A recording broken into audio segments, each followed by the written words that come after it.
No tema de hoje, falaremos sobre os níveis hormonais, ciclo menstrual e as influências citológicas que ocorrem quando há esse ciclo, essa variação hormonal, tá bom?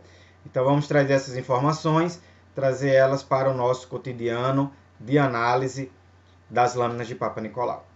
Então bora lá. Primeira coisa, citologia hormonal. A gente já viu lá no Bethesda, mas eu vou reforçar aqui, ó.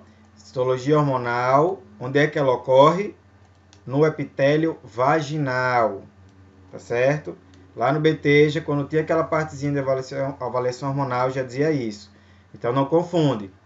O material não é o material da cervix uterina, é o material vaginal. E onde é recomendado para uma melhor análise?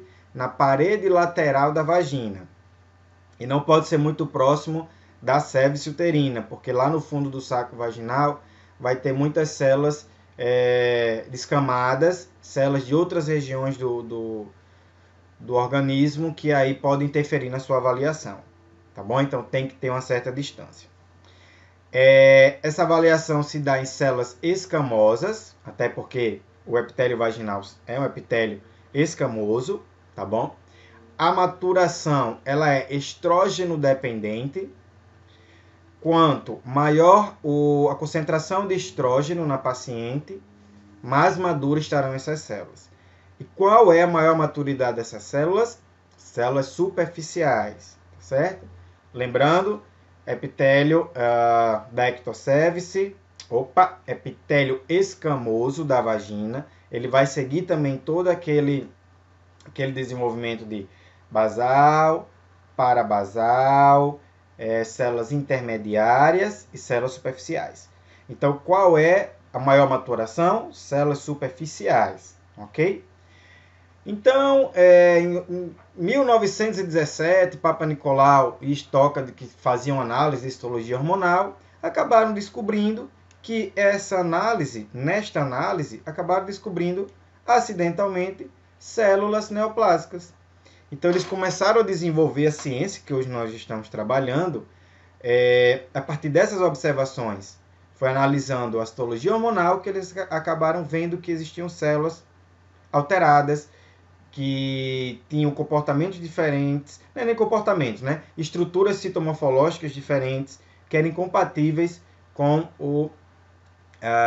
aquilo que se denominava normal, né? Aquilo que se encontrava de normal. Então, aí que vai se desenvolvendo, é aí que vai se descobrindo a citologia oncótica. E o que mais a gente pode extrair disso? Mas, Valdiário, você acabou de dizer que citologia hormonal é na vagina. Por que nós estamos falando disso e você está falando em citologia oncótica? Porque por mais que a lâmina que a gente receba seja da cervix uterina, nós podemos ter algumas informações, já podemos prever algumas, não é nem prever, ter uma expectativa daquilo que vamos encontrar na lâmina, com a informação que vem na requisição, que vai estar lá dizendo a data da última menstruação, e aí você vai comparar com a data que você está naquele momento, né? A data da coleta, e aí você vai ter pelo menos uma correlação como essas células deveriam estar. Tá certo? Então esse conhecimento é interessante ter, que ele vai fundamentar mais ainda o seu escrutínio, a sua leitura de lâmina. Tá bom? Outra coisa que eu já quero com vocês já fechar aqui é que a primeira parte do ciclo menstrual ela ocorre até a ovulação. Então, do dia 1 a mais ou menos o dia 14, essa é a primeira fase do ciclo menstrual. E nela, o hormônio preponderante, aquele que vai ter maior efeito sobre a maturação celular, será o estrógeno. Ok? Após a ovulação, que aí vai do dia seguinte até o final do ciclo, você vai ter o efeito maior da progesterona. Ela vai estar mais relacionada à multiplicação desse epitélio, tá certo? E aí ela vai ter um grau abaixo de maturação do que a primeira parte do ciclo menstrual. Então, pós-ovulação, progesterona, tá ok? Mas, Valdiari, vamos de fato ver o que acontece. Mas antes, eu quero revisar com vocês. Vocês já devem ter visto a parte do ciclo menstrual N vezes, tá bom? mas eu quero revisar com vocês para que a gente pense da mesma forma, a gente fique com conhecimento bem homogêneo e comece a falar a mesma língua. Tá certo? Então, eis o ciclo menstrual, aqui à sua esquerda. Eu tenho um ciclo menstrual demonstrando as etapas, menstruação, ovulação, e ele vai descrever aqui a sequência hormonal, tá bom? A sequência hormonal e também a região onde está sendo produzido os hormônios, tá bom? Essa vai ser esse quadro, eu vou trabalhar isso. Esse quadro aí, preto e branco, eu vou trabalhar local da ação, quem está produzindo hormônio, quais hormônios estão sendo trabalhados e sua relação com os outros hormônios ou mesmo com a maturação celular. Nesta outra imagem, a gente tem aqui na parte superior, em amarelo, né? Aqui você tem o que seria o ovário, tá bom? Nessa parte central, a relação hormonal que está havendo. E aqui na parte inferior, a relação que haveria com o desenvolvimento do tecido endometrial. Tá certo? Então, no ciclo menstrual. O ciclo menstrual, como vocês estão vendo aí, é um ciclo, ou seja, ele começa, tem um meio, termina. Se não houver a fecundação, ele recomeça. Tá bom? Então, o ciclo, ele é decorrente, né, da secreção de 4 hormônios principais, que são o estrógeno e a progesterona, que eu vou marcar aqui, ó, e do FSH e LH. Então, FSH, o hormônio folículo estimulante, e o LH, o hormônio luteinizante, certo? Então, esses dois aqui últimos, FSH e LH, como vocês estão vendo, são liberados pela hipófise, né? Que é uma glândula localizada na base do cérebro. Então, no início de cada ciclo, deixa eu apagar aqui. No início de cada ciclo, ocorre a menstruação, né? É a menstruação que vai indicar esse início do ciclo. Então, Valdieri, qual é o dia 1 do início do ciclo menstrual? O dia 1, estou marcando aqui, ó, é o dia que ocorre a menstruação. Então, quando ocorre a menstruação, há como eu posso falar, uma indicação à hipófise, você tem um sinal para a hipófise, para ele começar a liberar pequenas quantidades de FSH e de LH. Olha só aqui no gráfico, ó, o LH e o FSH. Então, com a menstruação, houve aqui, ó, pode observar que houve um pequeno pico, né?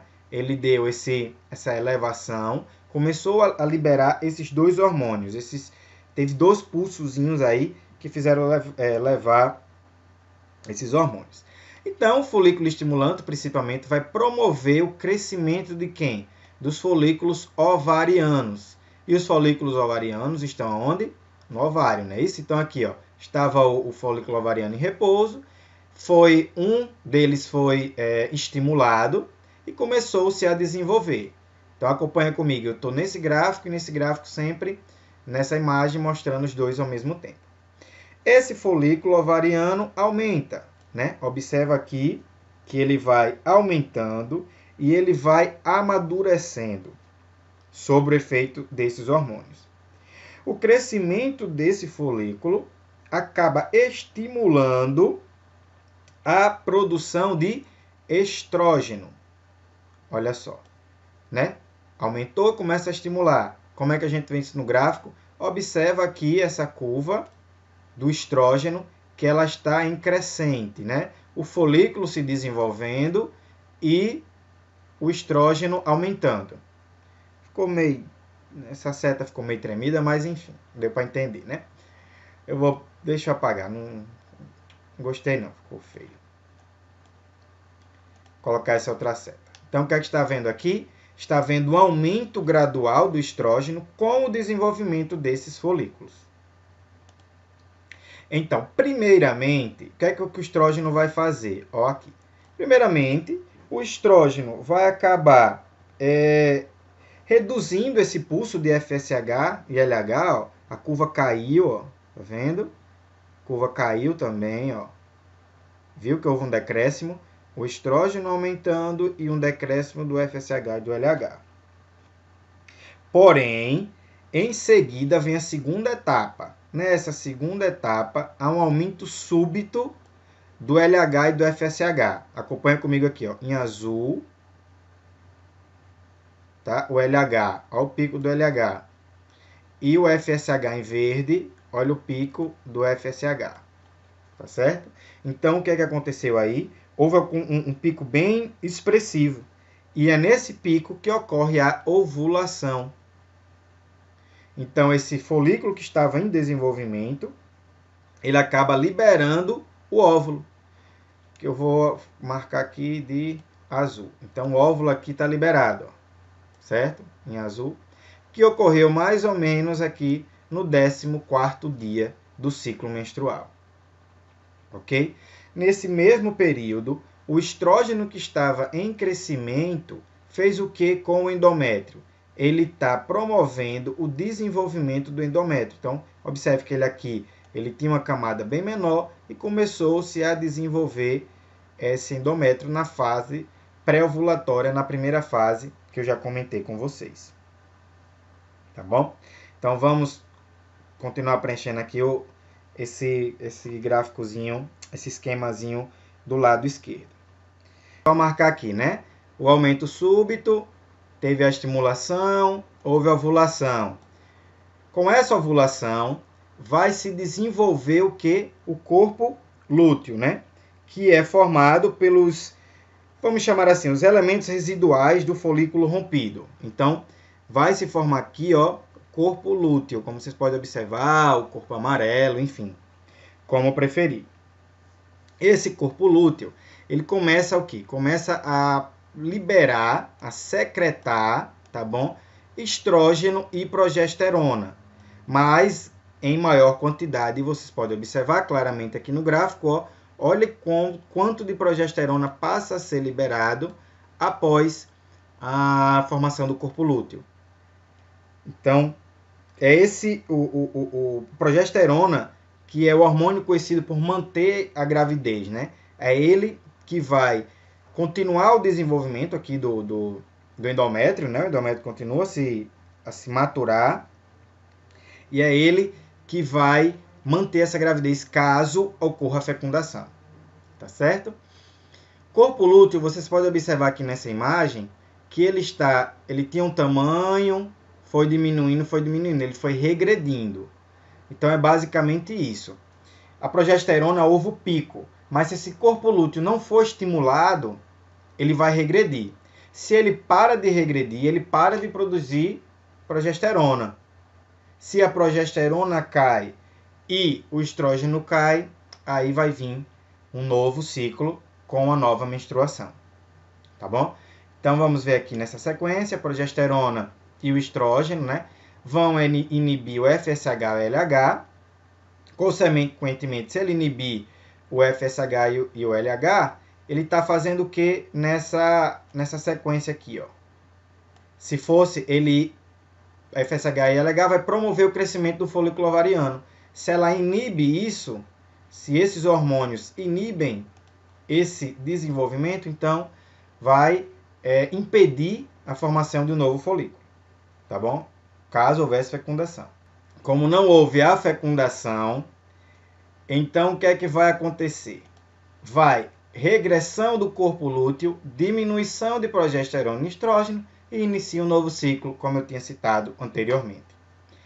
Agora eu vou apagar aqui e vou fazer algumas correlações com vocês. Então vamos lá.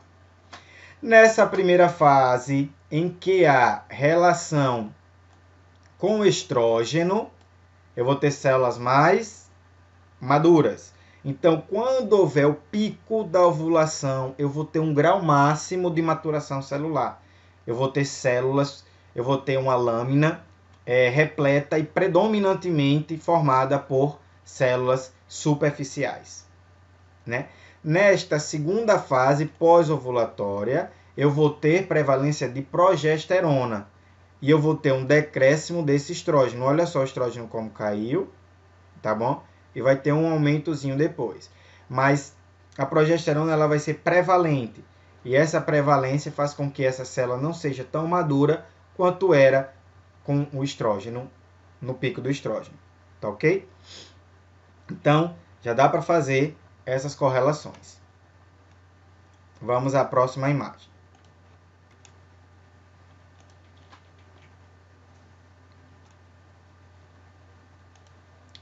Pronto, nessa imagem a gente vai ter o ciclo gestacional, tá bom?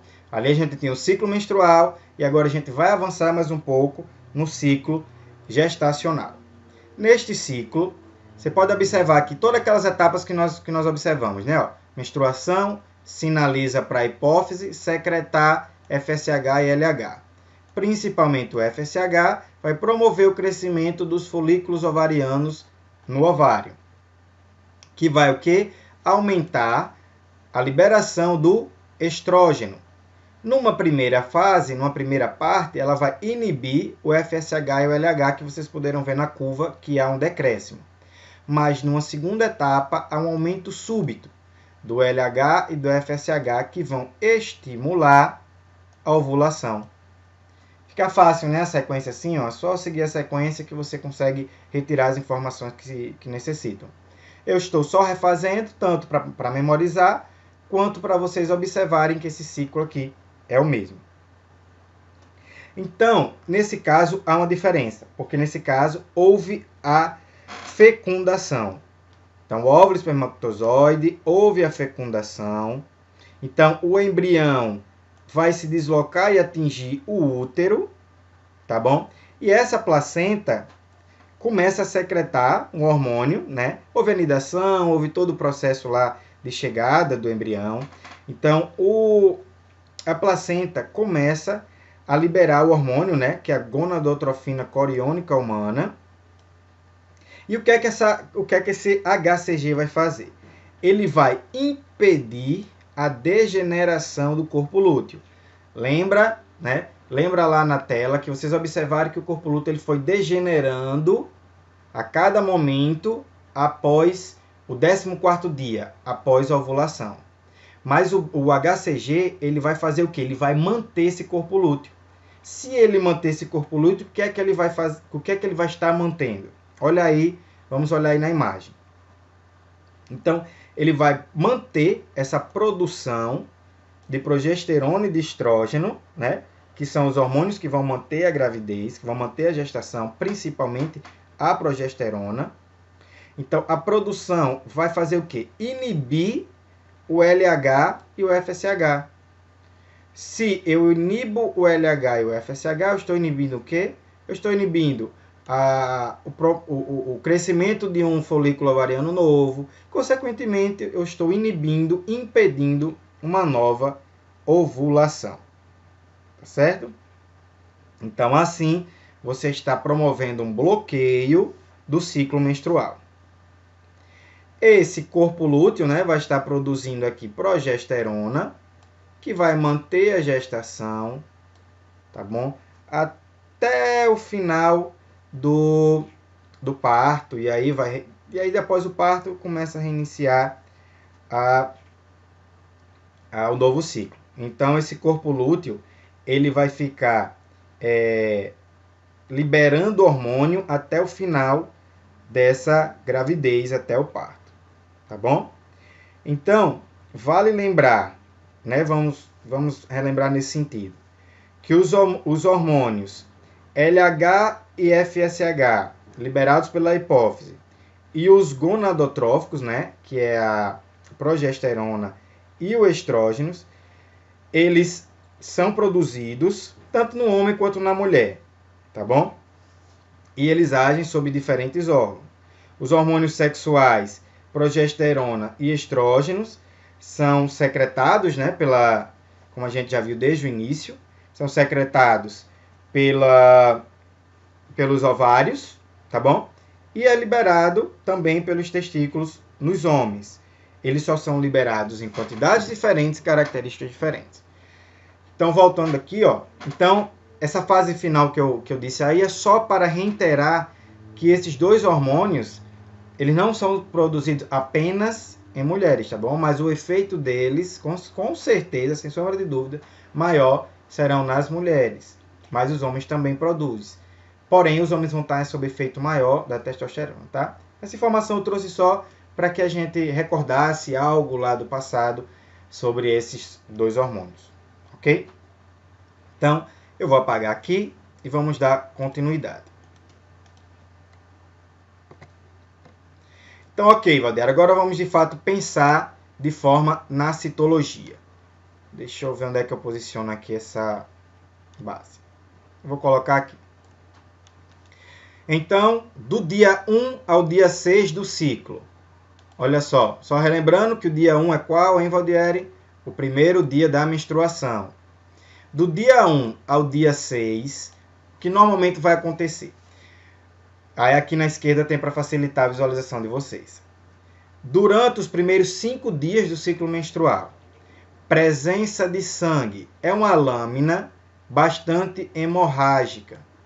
É uma lâmina que você não vai ter condições de avaliá-la devido à grande quantidade de sangue. Ok?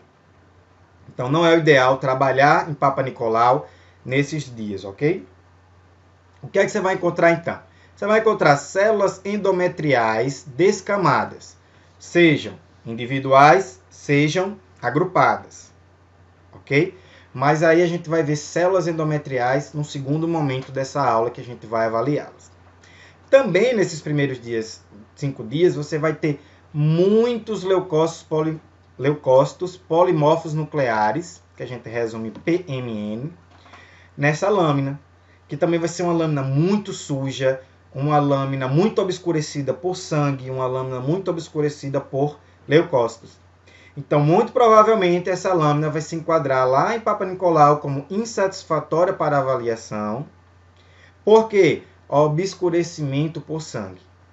Tá ok? Vocês podem observar aqui nessa imagem que ela aqui tem bastante sangue, ó, você não consegue nem fazer uma avaliação dessas células. Uma vez que o Papa Nicolau, a avaliação ideal são de avaliação celulares, avaliação oncótica. Se você não consegue visualizar as células porque estão recobertas por sangue ou por polimorfos nucleares, ou melhor, pelos dois, então não tem como fazer uma avaliação. Ela é insatisfatória para avaliação. Nessa lâmina você vai encontrar células escamosas, tá? E a prevalência de células intermediárias. Mas, Valdieri, você disse que na primeira fase do ciclo seria a base de estrógeno, então deveria ser células superficiais. Mas olha só, do dia 1 ao dia 5 ao dia 6, você ainda vai ter aqui, ó, que o estrógeno começa a ser estimulado. Então, nessa fase inicial, você ainda vai ter efeito sobre a fase final do ciclo anterior, que era a base de progesterona, e você tinha menos estrógeno. O estrógeno era bem baixo. Tá ok? Olha aqui no gráfico, ó. Nessa segunda metade, olha só como é que termina o ciclo. Olha como é que está aqui a curva do estrógeno, como está baixa. Então, essa maturação, consequentemente, também está baixa.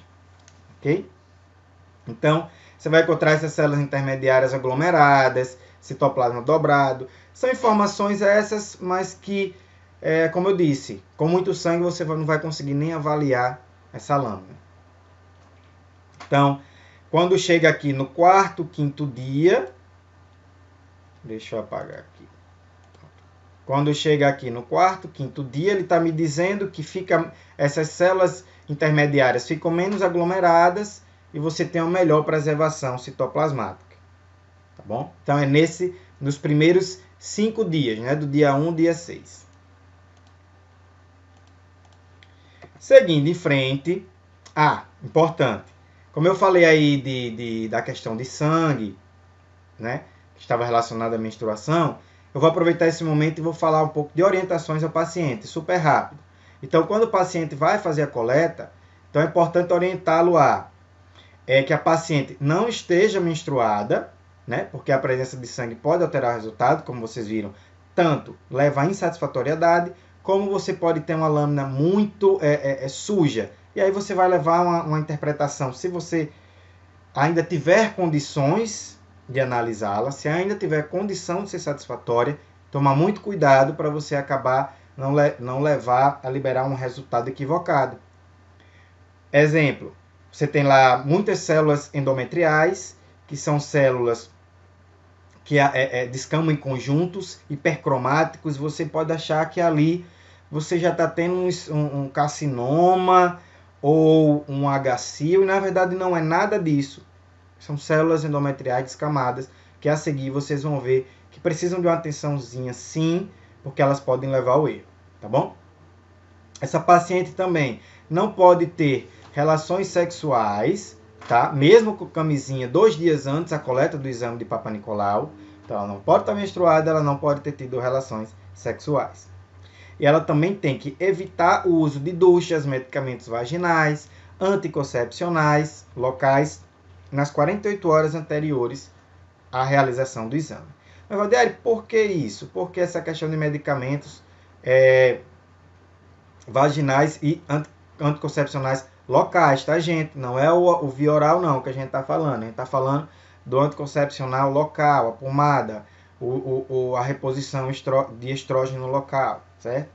Então, o que é que às vezes... o que é que se encontra quando isso não é seguido à risca? Então, olha só, uma lâmina que ela tem esse fundo da lâmina, ó, todo...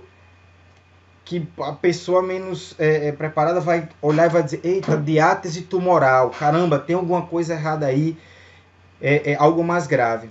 Mas não, foi porque a paciente não respeitou lá na fase da coleta esse cuidado de não usar esse medicamento. Então, esse fundo sujo, esse fundo grumoso, que pode simular diátese tumoral, mas não é. Há também, às vezes, a utilização desses géis, dessas pomadas, acabam formando um filme por cima das células, que até na parte da coloração, quando vai levar na coloração de Papa Nicolau, não fica bem corada, as células não ficam nítidas. E também não é possível a visualização dessas células e suas características citomorfológicas. Agora sim, dando seguimento aí na análise do ciclo menstrual, chegamos aqui do dia 6 ao dia 13 ou 14, tá?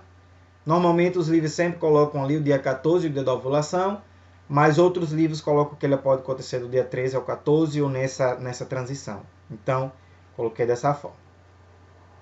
Então, durante o dia 6 e 7, vamos marcar aqui, ó, no dia 6 e 7, né, há uma diminuição gradual do sangue na lâmina, ou seja, não encontra tanto sangue como encontrava em momentos anteriores.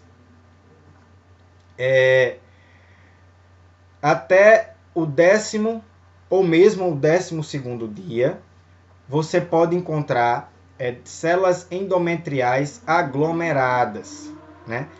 O que são essas células endometriais aglomeradas? São essa imagem aqui que eu coloquei, ó. Então, você tem células endometriais, você tem células glandulares endometriais aqui na borda desse grupamento, certo?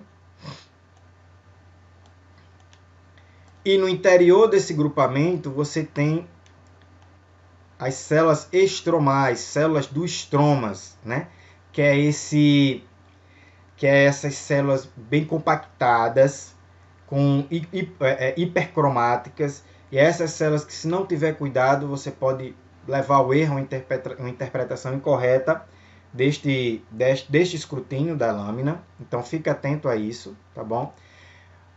Depois eu não vou falar muito sobre ela, porque eu vou ter um momentozinho só para falar de células endometriais. Mas eu já trago para vocês e apresento esse padrão de células, que a gente chama de êxodo, né? Que você tem as células endometriais na parte externa e na parte interna você tem essas células estromais, que nada mais são do que macrófagos pequenos, que é um dos principais constituintes do estroma endometrial, tá ok? Então, Valdieri, em termos de células escamosas. Então, esse termo de células escamosas, ela está cada vez mais sob o efeito do estrógeno, né? Então, você vai ter uma transição de células intermediárias amadurecendo para células superficiais eosinofílicas. Então, você começa a ter uma transição. O que no início do ciclo, você tem a predominância de células intermediárias, você tinha praticamente só células intermediárias, você começa a ter agora essa transição durante os dias. Os dias vão se passando, essas células intermediárias vão amadurecendo, você vai ter predominância de uma, depois um momento que vão ter praticamente a mesma quantidade das duas, intermediárias e superficiais, e posteriormente, logo lá no pico do estrógeno, você vai ter só células intermediárias. Então, vai ser durante esses dias que vai estar acontecendo essa transição. Então, os dias vão se passando aqui e essa transição vai acontecendo baseado pelo estrógeno que está aumentando. Então, aqui nessa última marcação, ele diz que células superficiais predominantes na ovulação, que é o pico do estrógeno, que vai ser, esse autor já colocou de 12 a 14 dias, esse pico pode acontecer, tá bom? Na imagem seguinte, deixa eu só apagar aqui esses resquícios que eu deixei. Então, aqui eu estou mostrando a vocês células intermediárias, células superficiais. A gente está tendo aqui uma mistura entre elas, né? Praticamente, vamos dizer assim, uma correlação, uma prevalência de ambas. Então, na verdade, nem é prevalência, né? Você tem a quantidade igual, praticamente proporcional de ambas, era essa palavra que eu estava buscando. Você tem a mesma proporção dessas células, e com o passar dos dias, ó, você começa a ter predominância de células superficiais. E aqui um exemplo de células intermediárias, tá bom? Aproveitando também, até quando eu vi essa imagem, eu recordei de um caso clínico que a gente teve no Histologia Descomplicada do Instagram, e aí eu trouxe já, porque ela vai servir nesse momento. Nessa fase que está acontecendo, que você tem essa transição, às vezes também tem essa que se forma de barra nuclear ou sulco nuclear. É quando tem essa faixa central aqui, mais de coloração mais intensa, né?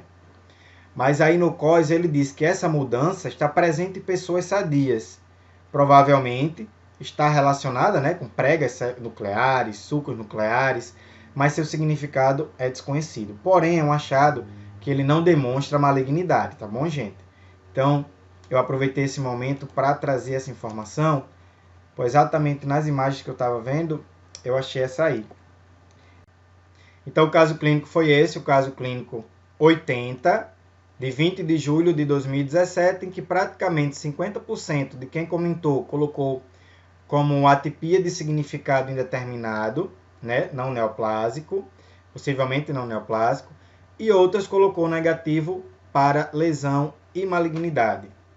Então, Valdério, uma coisa que poderia ter sido observada nesse caso clínico era exatamente esses sulcos que você observa aqui, por exemplo, ó, você tem a barra aqui, você tem o sulco também aqui. Então, esse achado é um achado que ele não é maligno. Olha aqui, essa aqui também, essa célula. Deixa eu ver se eu acho essa outra aqui. Então, isso aqui estava indicando, né, que essas células, apesar de aparecer esses núcleos, que aparentemente são dobrados, que ela tem essa morfologia um pouquinho diferente, são núcleos que têm características benignas, tá bom? Então, a saída para essa questão, você poderia considerar ela como negativo, tá? Negativo para malignidade, para lesão e malignidade, neste caso clínico, tá ok? Então, trouxe ele já para reforçar e, consequentemente, trazer mais informação para vocês, que quando vocês acharem isso na lâmina, ele vai estar relacionado mais a um processo benigno do que um processo maligno. Nessa imagem, na verdade, é mais uma curiosidade do que propriamente algo que vocês vão utilizar no dia a dia de vocês, né? E primeiro aqui eu tenho essa imagem, que são células endocervicais na ovulação, que elas formam essas protusões, que ele coloca como fosse semelhante a mamilos. Essas protusões intensamente coradas, bem escura, né? Fica aqui nessas pontinhas. Como eu disse, é mais como uma curiosidade, mas também algumas vezes até após a ovulação você encontra essas células endocervicais com essas características, tá bom? O pessoal que tem um pouquinho ainda de dificuldade com células endocervicais, só vê ó, que apesar de um pouco degradado aqui esse citoplasma, havia aqui um favo de mel. Compreende? Então só para reforçar, quem tem mais dificuldade, olha essa aqui também. Tá bom? Ok. E aí essa imagem segunda, do lado você tem o muco, a imagem do muco cervical, espesso, né, que forma esse cristal tipo folha de samambaia. Que aí ele desaparece logo antes da ovulação, o muco se torna mais líquido, aí ele se desfaz. Mas aí forma essas folhas como se fosse mesmo uma folha de samambaia semelhante, né? Então se encontrar isso na sua lâmina, não se assuste, não vai indicar nada maligno, tá bom? Simplesmente muco. Mas é importante a gente comentar sobre, porque no dia que encontrar, já sabe que não precisa se preocupar. Dando continuidade aqui, chegamos ao dia 14 ao 28, né? O final do ciclo, tá certo? Que aqui teremos células escamosas. Como estarão essas células escamosas? Se está no final do ciclo, né? Se a gente tem aqui essa fase final, a fase pós-ovulatória, sob o efeito da progesterona. Então você tem o aumento gradual de células intermediárias, né? Que no caso aí colocou-se como progesterona dependentes. Você tem a diminuição do estrógeno, a progesterona está alta, então você não tem a maturação completa. À medida que a menstruação se aproxima, as células intermediárias formam grupos ou aglomerados. Nessa parte aqui final, elas tendem a ficar mais unidas, né? Você vê elas menos individualizadas. Isso vai mudar alguma coisa no seu escrutínio? Não. Mas, assim, é mais informação. No caso, se ela forma um grumos e é muito aglomerado mesmo, aí sim, porque você não vai conseguir visualizar nem essas células, né? Porque elas vão estar sobrepostas. Mas aí, normalmente, há outras áreas nessa lâmina que tem como fazer a avaliação e tem como ela ficar satisfatória. Se realmente a lâmina for muito grossa de célula, aí, infelizmente, vai ser muito difícil você conseguir avaliar essas células, tá bom? Nesse período também, há um aumento gradual de lactobacilos, até sobre o estímulo da progesterona, dessas células intermediárias, o acúmulo de glicogênio. Então, ela acaba podendo promover a citólise, que é quando essas células intermediárias sofrem a lise, né? Ela tem toda a sua estrutura de citoplasma e núcleo, esse citoplasma se rompe e libera esses núcleos nus, ou núcleos desnudos, como preferir, como vocês podem ver aqui, ó. Esses núcleos nus é muito comum, especialmente o pessoal que está começando, se confundir e achar que eles são tricomonas. Mas não. Até porque, se formos olhar assim, na base do conhecimento de micro-organismo, já dá para avaliar só uma coisa de se pensar, né? São pHs diferentes, são estruturas diferentes, de comportamentos diferentes, que às vezes eles não conseguem sobreviver em harmonia, né? A região cérvico-uterina, ela em harmonia, né, cérvico-vaginal, melhor dizendo, com pH ácido, ela não vai estar propícia à instalação de agentes infecciosos, compreende? Ela vai ter um poder protetivo muito grande. Mas não é o caso, enfim, a gente vai chegar ao momento de falar sobre micro-organismo. Essa é uma aula muito bacana que eu já estou aí esquematizando, preparando. Então ele colocou aqui, ó, citoplasma roído desgastado, tá? Nesse caso aqui, na verdade, a gente já tem uma lise, esse citoplasma já está todo desfeito, né? A gente só sabe que é citoplasma por causa tá um pouquinho mais intenso, mas isso aqui é tudo citoplasma nesse fundo sujo, ó. Pedaços, além de polimorfos nucleares que vocês estão vendo aqui nessa região, tá bom?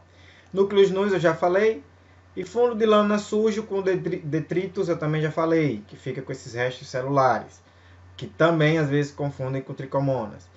Sim, núcleos nus também, pessoal que está começando, ter cuidado, que núcleo nu não é aquele núcleo que você possa fazer aquela relação núcleo-citoplasma.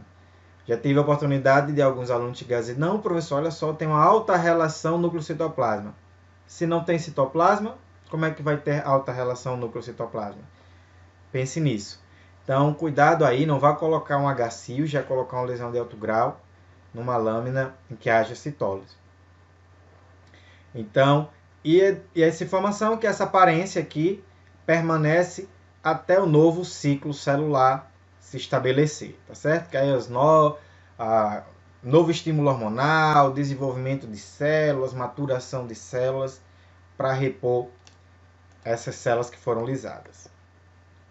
Aqui eu coloquei essa lâmina também para mostrar que, num caso como esse, se você adquirir uma lâmina assim, de pronto você já vê que é uma lâmina insatisfatória. Lembra do Bethesda?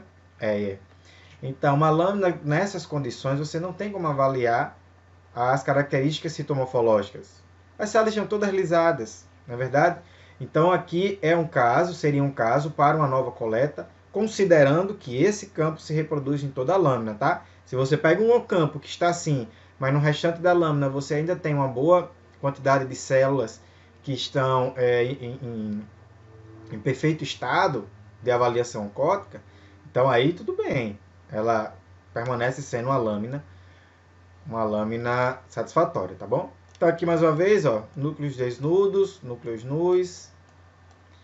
Os lactobacilos, vários deles, ó, só o que tem na verdade aqui nessa imagem, lactobacilos, que se for circular todos, mas enfim, quem já tem dificuldade em identificar lactobacilos, essa semana eu recebi uma dúvida, e aí me mandaram dizendo, professor, isso é lactobacilos? Mas na verdade era um polimorfo que tinha lisado o seu citoplasma, né?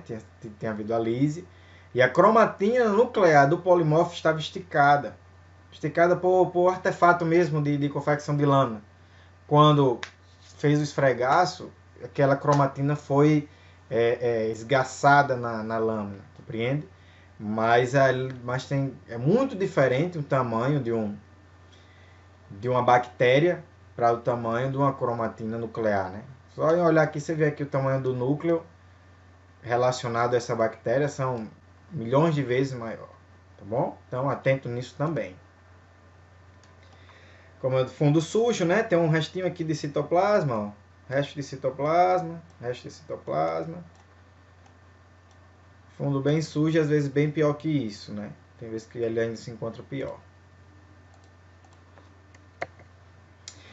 Enfim, chegamos às células endometriais benignas, tá bom? Essas células endometriais, houve uma alteração no sistema BT de 2014, como eu tinha comentado, né? Então, aumentou-se para acima de 45 anos, que você relata lá na categorização geral, na parte outros, né? Aí você vai identificar que são pacientes acima de 45 anos, né? Células endometriais. Em 2001 era acima de 40, em 88 era pós-menopausa. Valdieri, por que isso mudou? Porque a ciência vai avançando, os estudos vão avançando, faz-se análise estatística para ver a correlação entre a idade, enfim, tudo isso relacionado para chegar a essa novidade acima de 45 anos. Abaixo de 45 anos preciso relatar, o sistema BT já disse que não é necessário relatar o achado de células endometriais benignas, tá bom, gente? Células endometriais benignas em pacientes abaixo de 45 anos, ok? Aqui eu vou só situar vocês no espaço, né, do que a gente vai olhar a partir de agora. Então, nessa imagem aqui menor, tem a estrutura do órgão, né? Por exemplo, o ovário, que a gente falou há pouco tempo sobre os folículos ovarianos, as trompas, aqui representadas. Então, o endométrio, que é a nossa temática, essa parte mais interna aqui, é esse epitélio, que fica logo à luz do útero. Você tem o miométrio, essa camada muscular, essa camada onde você vai encontrar vasos para nutrir, enfim, e o perimétrio. E aqui a cervice uterina, que a gente já comenta sobre ela o tempo todo, né? A vagina embaixo aqui e a cervice uterina aqui em cima, tá bom? Então, vamos dar mais uma olhadinha aqui sobre o endométrio, que agora é uma imagem histológica, tá bom? Então, ela tem aqui nessa parte superior, deixa eu fazer um traço. Nessa parte superior, que eu estou riscando, é onde está o epitélio endometrial. É onde você vai ver essas células glandulares. Essa célula que ela tem um formato mais cuboide do que propriamente aquela célula lá da endocervical, tá bom? Mas ela é uma célula glandular, também é uma célula colunar também, só que ela é um pouco menor. Ela tem regiões, né, como a gente falou, tudo isso é a região do endométrio, toda essa imagem que está representada. Então ele coloca aqui esse extrato funcional do endométrio, que equivale a 2/3. Deixa eu ver, deixa eu trocar aqui a cor. Vou aqui colocar em verde, tá? 2/3. Essa é a parte funcional. Essa região que quando a gente viu lá no gráfico, ela vai ser estimulada, ela vai se amadurecer, ela vai aumentar de volume, ela que vai descamar, tá bom? Aí aqui você tem um extrato basal do endométrio, esse extrato aqui não tem que repor, mensalmente ele não começa um novo ciclo, então você tem esse extrato basal que vai repor aqui em azul. Aqui embaixo já está representado o miométrio, né? Que é aquela região mais muscular que eu mostrei a vocês nesta imagem. Então, se olhasse a fundo, o que estaria representado, né? Na parte aqui, ele representou o lúmen do útero, né? A luz do útero estaria aqui. Então, aqui o epitélio, né? Nessa representação, identificado aqui, tá? Aí vai ter os capilares, as glândulas uterinas, né? Que a gente acaba encontrando nesse formato de glândula na lâmina de Papa Nicolau, tá certo? Então, realmente é uma glândula verdadeira aqui, as glândulas uterinas, sinusoides venosos, artéria espiral, enfim. Toda a parte constitutiva do endométrio. Mas agora vamos, de fato, à citologia e como a gente encontra essas células na lâmina de Papa Nicolau, não é verdade? Então vamos lá. Essas células vocês podem encontrar de diversas formas. Elas vão estar em formas de bolas de pequenas células, né? As células epiteliais, olha só, as células epiteliais endometriais glandulares, lógico, essas células epiteliais, elas ficam empacotadas, né? Ficam bem justinhas assim, em pequenos, né? São bolas pequenas e os núcleos são hipercromáticos, tá bom? Células epiteliais estritamente empacotadas possuem pequenos núcleos hipercromáticos. E além desses pequenos núcleos hipercromáticos, são bolas muito pequenas, são estruturas bem pequenas que a gente vai ver. E ajuda muito essa informação. Amoldamento nuclear, com variação de forma e tamanho. Você vê o núcleo, por exemplo, o núcleo tem outro pertinho, ao invés de estar os dois redondinhos, um já fica mais amassadinho e abraça o outro. É isso que a gente chama de amoldamento. Então, não são os dois redondinhos um do lado do outro. Às vezes ele fica e ele abraça, fica nessa posição, às vezes de forma de feijão. Corpos apoptóticos podem ser notados. Citoplasma escasso, tá bom? É bem pouco citoplasma nessas células. Lógico, uma alta relação núcleo-citoplasma. Lembra lá atrás, quando eu falei do risco de, se você não fizer uma boa avaliação, você pode confundir com HCl. Por quê? Porque é uma célula com alta relação núcleo-citoplasma. O núcleo é hipercromático, mas ela não é maligna. Ela é uma célula endometrial. Então vamos ficar bem atento a essas características, tá bom? Citoplasma escasso, pequenos vacúolos e neutrófilos imersos podem ser vistos. Células estromais condensadas são cercadas por células epiteliais mais pálidas, que é o quê? Padrão êxodo que a gente viu lá atrás e vamos olhar agora. São essas células endometriais e no centro as células estromais. Informação. Em preparações à base líquida, não é a base de líquido, a base líquida, os grupos de células endometriais estão mais bem embalados e os núcleos podem aparecer em forma de feijão, com maior pleomorfismo e nucleolos evidentes. Na citologia do base líquida, ela tem essa característica que fica mais coeso, os grupamentos. Então, lembra que eu falei do amoldamento? Então, esse amoldamento pode estar mais evidente ainda na citologia líquida, tá ok? Vamos à próxima imagem. Então, olha só o que eu falei daquele grupo pequeno. Odieri, como é que eu vou saber que o grupo, como é que eu avalio se o grupo é pequeno? Olha só. Olha o tamanho. Opa, ferramenta errada. Compara com o tamanho dessa célula escamosa. Tá vendo? Essa aqui ela tá dobrada, né? Você pode ver que ela tem uma dobra aqui.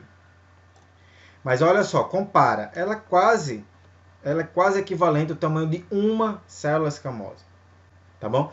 Quando a gente vê célula glandular endocervical, aqueles grupamentos são enormes, né? São bem maiores do que esse do grupamento endometrial. Então, já fica a dica nesse sentido.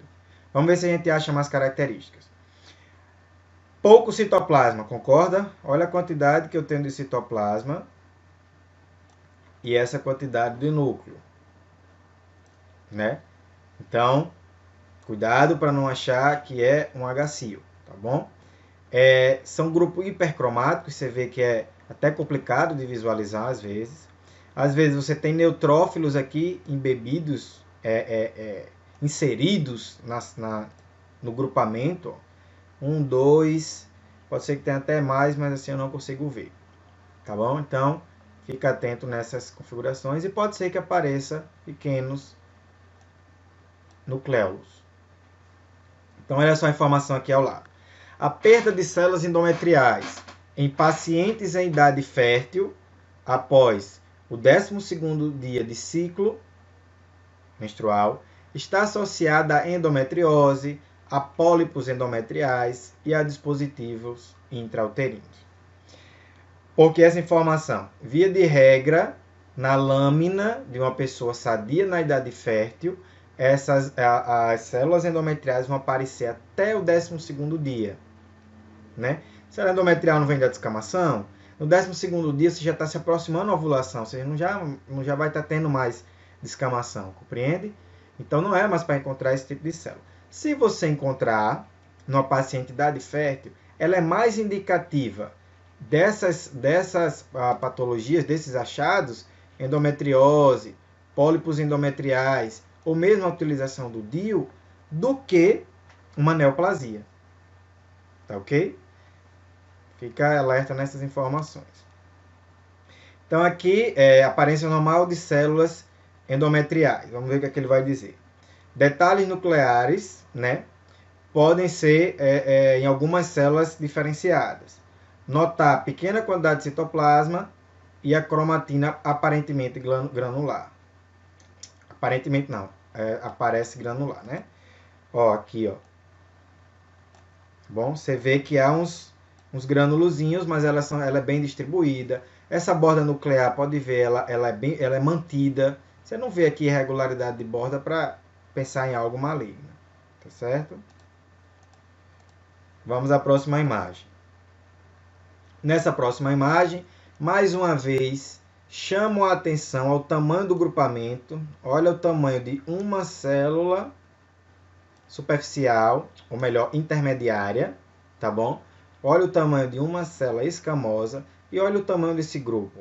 Não é verdade? Ele é bem pequeno. Então, vamos ver o que é que o texto diz sobre isso. É uma lâmina de Papa Nicolau, de histologia de base líquida, tá bom? O paciente tem 21 anos de idade. Olha esse arranjo bem apertado, né? Bem empacotado. Tá? As células são bem próximas. O núcleo com esse formato tipo de feijão e pequena quantidade de citoplasma. Vamos lá conferir isso. Essa forma de feijão, a gente pensa também quando eu falei sobre amoldamento nuclear. Então, olha só. O núcleo não é redondinho, ele acaba formando esse formato até para uma que fica empurrando a outra, digamos assim. Tá certo? Aqui mais uma, ó. Então, o que mais? Que pequena quantidade de citoplasma, a gente já tinha trabalhado isso no slide anterior, na verdade. E realmente, ó, vamos pegar uma célula dessa isolada aqui, ó. Olha só a quantidade de citoplasma como é bem pouco. Fica atento nisso, porque aí você não vai se confundir se é uma célula glandular endocervical ou uma célula glandular endometrial. Com essas características já dá para você fechar esse achado, tá bom? Vamos olhar mais uma aqui. Vamos ver o que é que ele tem a dizer. Notar tamanho similar do núcleo, tá bom? E vacuolização citoplasmática. O que ele quis dizer aqui foi a homogeneidade no tamanho dos núcleos, né? Você vê que os núcleos eles tendem a manter praticamente o mesmo tamanho. Ah, Valdério, aquilo ali é um pouquinho maior. Realmente não tem como ser todos iguais, tá? Mas você vai ter uma padronização que o tamanho é mais ou menos igual de todos. Basta ver o círculo vermelho que você vê que eles são semelhantes entre si. Vacuolização também pode estar presente, tá certo? Nesse citoplasma. O que mais a gente pode extrair? Dos nucléolos, que estão aqui presentes, histologia de base líquida. Pouco citoplasma, como a gente já bateu. Aqui também tem vacuolização. Vamos ver o que é que o texto tem a nos dizer. Tem citoplasma basofílico, ok. O citoplasma é azulado. São redondos ou alongados e muitas vezes contém um ou mais vacúolos citoplasmáticos, tá? E esse citoplasma empurra o núcleo para a periferia. Então, quando ele empurra o núcleo para a periferia, dá essa conformação, que tem que ter cuidado para não confundir com o anel de Sennett do adenocarcinoma, tá bom? Valdério, quais as observações que tem que se fazer sempre quando a gente pensa em malignidade? Núcleo. O núcleo está normal. Então, por que a gente vai pensar em malignidade? Tá bom? Quando comparado ao adenocarcinoma endometrial. Que tem polimorfos nucleares. Reitero, sempre gosto de falar nisso. Olha o tamanho dessa célula escamosa, que é praticamente do mesmo tamanho de todo o grupamento, né? Uma célula equivale a 1, 2, 3, 4, 5, 6, 7, 8, enfim. Tem aí na faixa de 15 a 16 células nesse grupamento. Ok? Importante, dá uma olhada endometrial, fica de olho nessas células, tá bom? Aqui mais uma de endometrial. Valdério, o tamanho, vamos lá, vamos começar pelo tamanho. Essa aqui é um pouco maior do que uma célula escamosa, mas comparado às células glandulares endocervicais, ela é bem pequena. E vamos ver o que é que o texto tem a nos dizer. Você tem esse grupamento, né, bem apertado, bem coeso, de células endometriais, com o núcleo tendo essas áreas seccionais, bem pequeno. Ele diz aqui o tamanho, né, do núcleo das células. A relação núcleo-citoplasmática é alta e essas células tendem a formar grupos tridimensionais. O que significa grupo tridimensional? É que você tem esse grupo, ele não está numa dimensão só. Então você vê células uma por cima da outra, né, formando esse cacho aí que vocês estão observando, como se fosse um cacho de uva, digamos assim. E aí pode assustar, porque grupos tridimensionais a gente receia que seja algo mais grave, uma lesão de alto grau, uma lesão de alto grau envolvendo glândula, tá bom? Mas aí qual é a saída de sempre, que a gente sempre tem que observar na questão de malignidade? Núcleo, né? Então, ele já coloca aqui embaixo, ó. Os núcleos são pequenos e monótonos, tá? Quando ele diz monótonos, ele quer dizer exatamente, são muito parecidos, né? Todos do mesmo tamanho, que eu comentei anterior. E ele disse que isso deve prevenir uma interpretação acima, né, para a normalidade glandular ou escamosa. Então, se eu não tenho conhecimento, se eu não tenho as características de células endometriais, é muito provável que eu pegar uma lâmina com essas características, com esse tecido, eu vou ter muita dificuldade e provavelmente eu vou laudar de forma incorreta. Então tem que mesmo puxa o tempinho, dá uma estudada, dá umas olhadas aí. Tem o IARC, né? Joga no Google IARC Citologia, que tem imagens lá também, além dessas que eu estou colocando, para vocês verem o máximo possível de grupamentos endometriais. Essa aqui é aquela imagem que a gente viu anteriormente do êxodo, né, que eu comentei, que é uma bola de células bem... As outras também eram bolas de células, mas essa é uma bola de células diferente porque além das células endometriais, que aí aqui eu vejo elas com essa parte central de células do estroma, tá bom? Que aí no caso são pequenos macrófagos, osteócitos, enfim. Então elas estão mais presentes entre os 5 e dia 10 do ciclo menstrual, e aí mostra células endometriais e células estromais. Eu vou só repetir aquele desenho que eu fiz naquela vez, então aqui seria basicamente as células cuboides ou colunares da endometriais. E aqui no centro a gente teria muitas células umas sobre as outras, formando essa quantidade para formar esse grupo bem hipercorado, né, de células estromais. Tá bom? É basicamente isso. Esse é um achado que não tem problema, é um achado benigno, a gente chama de padrão êxodo. Tá ok? Vamos ver aqui o que é que o texto tem a nos dizer. Notar essa parte central, né, de estroma, bem em colapso, mas ele quer dizer aí, estão bem unida, né? Estão bem próxima da outra, com núcleos picnóticos, que aí está dizendo que eu não consigo visualizar a cromatina. E na periferia você tem esse epitélio descamado, esse epitélio endometrial. Ok? Esse é o padrão êxodo. Não tem problema ele não. Pronto, aqui são mais células endometriais e essas células podem levar também ao erro. Então fiquem atentos nesses grupamentos que vão aparecer, tá certo? Continuamos com células endometriais.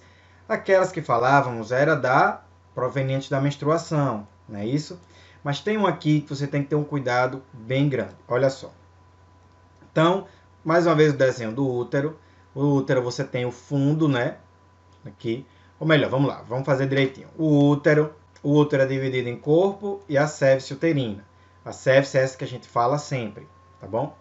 Aí você tem o fundo do útero, que está em azul escuro, e você tem o segmento inferior uterino. E tem que ter um maior cuidado durante a coleta. Por exemplo, se o coletador,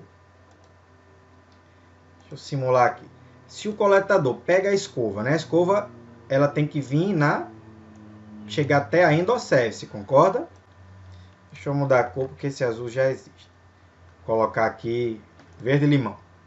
Então, olha só, a escova durante a coleta ela tem que penetrar para retirar as células endocervicais glandulares, não é verdade? Só que se o coletador coloca essa escova muito profundamente, ela vai acabar fazendo um raspado, vai tirar a amostra do segmento inferior uterino. E aí, provavelmente, você vai ter uma dor de cabeça na sua lâmina, porque você vai quebrar muita cabeça para identificar de onde vieram aquelas células. E aí, quando você bater o olho, se não tiver preparado, provavelmente você já vai pensar em algo grave, porque são células que chocam um pouco de início. Mas a gente vai falar um pouco sobre elas e vamos, a partir de agora, não ter problemas com elas, tá bom? Mas a orientação é que, para evitar esse erro, quando for introduzir a escovazinha de coleta endocervical, você não vai colocar essa escova como um todo, tá bom? Você deixa pelo menos ali um espaço, até da parte externa mesmo. Você coloca mas não enfia muito. Você deixa ela externamente, você ainda vai conseguir visualizar. Tá bom? Então, olha só. Você está na sua lâmina e encontra um grupamento como esse. Você já começa a ficar um pouco tenso de entender o que é isso. Você começa a ver que são células que provêm de uma região glandular. Por que, Valdério? Porque você vê aqui, ó, um lúmen, né, uma boca de glândula. Então você vê que essa célula provavelmente veio aí de uma região onde ou era uma região de glândulas. Então, seguindo nessa informação, a gente vê outra coisa. Alguém desavisado pode chegar e achar que essa região aqui é uma papila. Se for papila, a gente já está pensando aí em adenocarcinoma, seja endometrial, seja endocervical. Então é muita atenção no segmento inferior uterino. Vamos ver o que o texto tem a nos dizer. Então é uma amostra do segmento anterior uterino. Essa amostra ela não apareceu aí, ela não caiu aí como na menstruação aparece. Não, ela foi retirada do segmento, passou uma escova e tirou ela, porque senão ela não estaria na lâmina, tá certo? Então ele diz, segmento anterior uterino, né, uma amostra foi amostrada, que ela diz que você tem células glandulares próximas, aqui na parte superior, mas não tá bom de visualizar, então eu nem vou mostrar com muito detalhe aqui, eu queria que vocês vissem o todo, para não acabar não confundindo a cabeça de vocês. E aí ele diz que tem células glandulares, células estromais, tá bom? Que estão aderidos às células glandulares, diversos vasos sanguíneos, que é comum, né? No estroma, você vai ter vasos sanguíneos. Eita, Valdério, agora complicou de vez. Vasos sanguíneos, a gente vai ver uns com zoom. Mas basicamente, vaso sanguíneo se dá nessas regiões assim, ó, você vê essas células com essas conformações que está relacionado a vasos sanguíneos, tá bom? Mas vamos chegar lá, vamos com calma. Vamos para a próxima imagem. Pronto, ó, agora fica melhor de visualizar a morfologia das células desse vaso sanguíneo.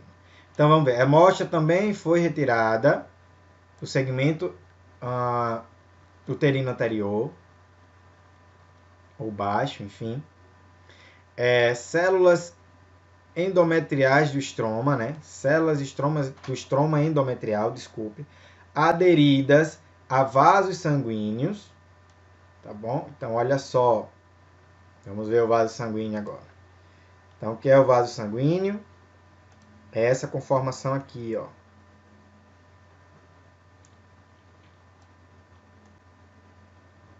Então, aqui passaria um vaso sanguíneo, compreende?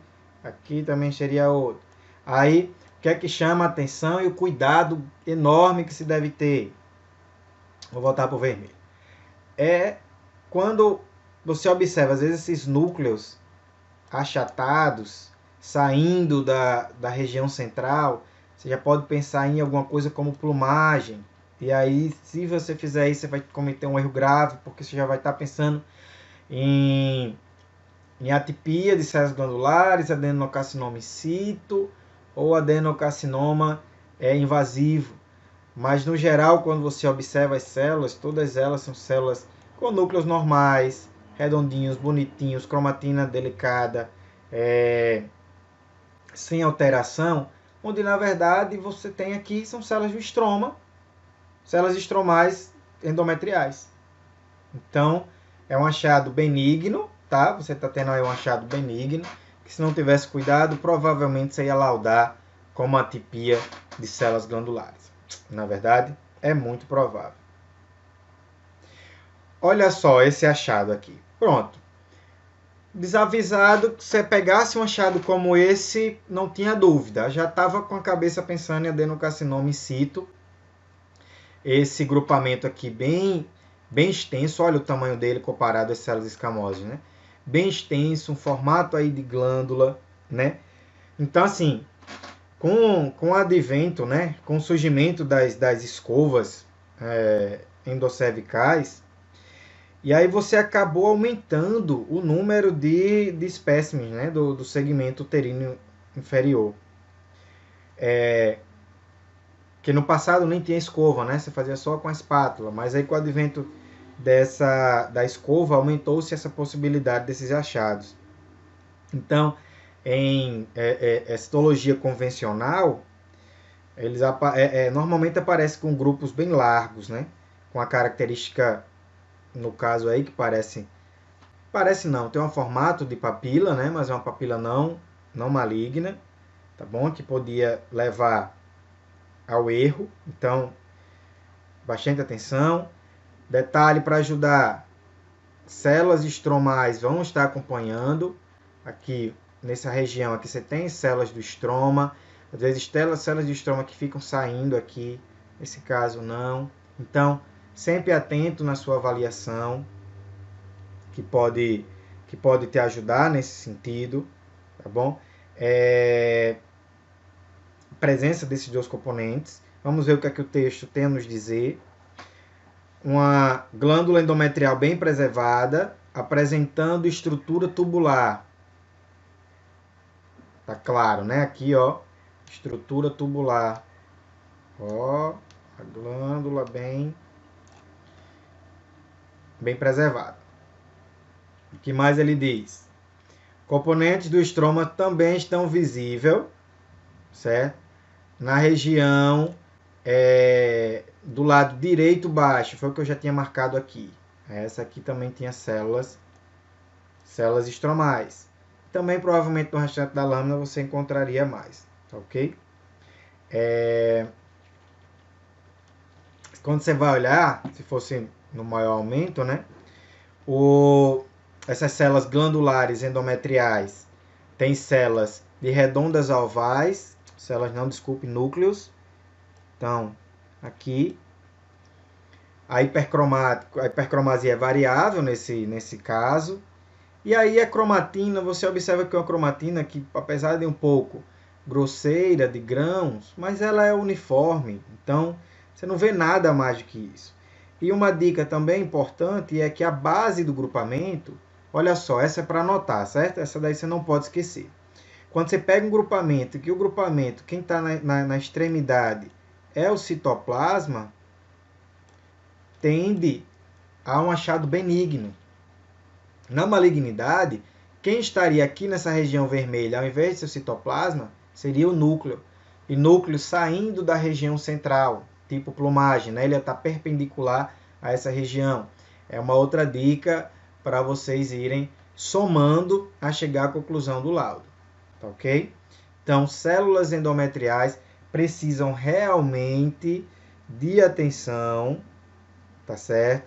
Tem que dar uma atençãozinha extra para acabar não cometendo aí uma bobagem, tá certo? Vamos ver aqui. Mais uma aqui que foi retirado com a escova desse segmento inferior uterino. Aqui está mais claro, ó, você consegue observar melhor as células estromais e as células glandulares. Se a gente tivesse como dar um zoom aqui bem legal, você veria que nessa região, deixa eu marcar aqui, nessa região aqui, ó, você vê o azul na extremidade do citoplasma. Então, quem chega primeiro na extremidade desse grupamento é o citoplasma, demonstrando benignidade. Tá ok? Apesar de grande, apesar de parecer que tem uma papila, apesar de assustar no início, você já pensar aí que é um adenocarcinoma, para atenção, respira um pouco, olha esses grupamentos com calma, com cautela, tá bom? Eu tive até um caso clínico desse no Citologia Descomplicada, até esqueci de colocar, agora que eu lembrei. Eu vou ver qual foi ele e passo no grupo para vocês darem uma olhadinha. Então vamos ver o que é que o texto tem a nos dizer. Isso aqui são achados, né, comuns na coleta direta endometrial, utilização da escova. Nesta imagem, que é a imagem A, você tem glândulas endometriais, túbulos de glândulas endometriais, que são encontradas intactas, tá bom? Nesse achado. Esse achado aqui é de uma preparação de base líquida, tá certo? Aqui está dizendo A, B e C, mas enfim, nesse caso é o A. Então eu já mostro aqui essas características. Provavelmente aqui nesse achado de células glandulares, se olhasse com atenção, ia ter algum vaso sanguíneo visível também, que eu mostrei lá naquela outra. Se a gente fizesse com maior aumento. Na imagem B, que eu falei daquela é a A, né? Mas eu preferi fracionar para a gente olhar. Na imagem B, também, como foi o A e o B, que eu falei, você tem essa glândula, né? Esse formato de glândula ó, aqui presente. E aí, muita célula estromal. Pode olhar aqui, ó, na parte externa, tá ok? Essa parte interna também encontra algumas células estromais.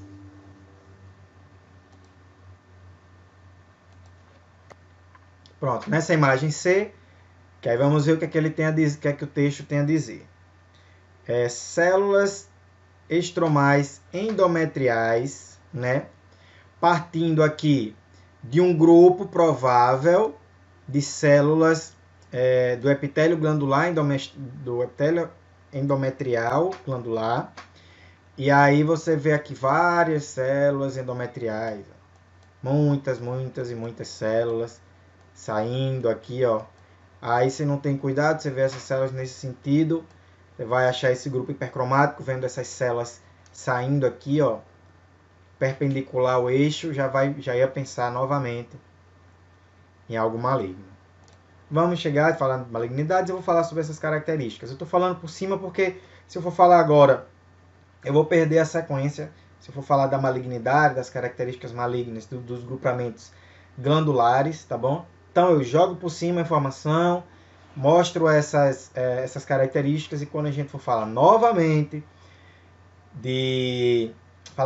quando a gente for falar realmente de alterações glandulares, aí eu puxo essas imagens novamente para lá e aí a gente faz essa correlação, ok? Essa aqui é só para que eu fiquei devendo essa informação lá no sistema Bethesda, eu fiquei devendo essa informação se tinha ou não tinha mudado alguma categoria do LCIL, não excluindo o HCIL e o LCIL-H. Eu acho que eu falei lá, mas não falei completo. Então, só para reiterar, devido à importância, nenhuma nova categoria foi criada, tá bom? Então, se você tem uma lâmina que você tem certeza que tem LCIL, ok, mas tem células que denotam HCIL, qual é a possível sugestão? Você lauda a LCIL lá no seu relatório, e aí na observação você pode colocar, escrever dizendo que foram encontradas células compatíveis com ASCII-H. Então você pode conversar com o médico nesse sentido. Você afirma que é LCIL no laudo, nas anormalidades celulares, que é LCIL, e aí você bota na observação uma possível presença de um ASCII-H.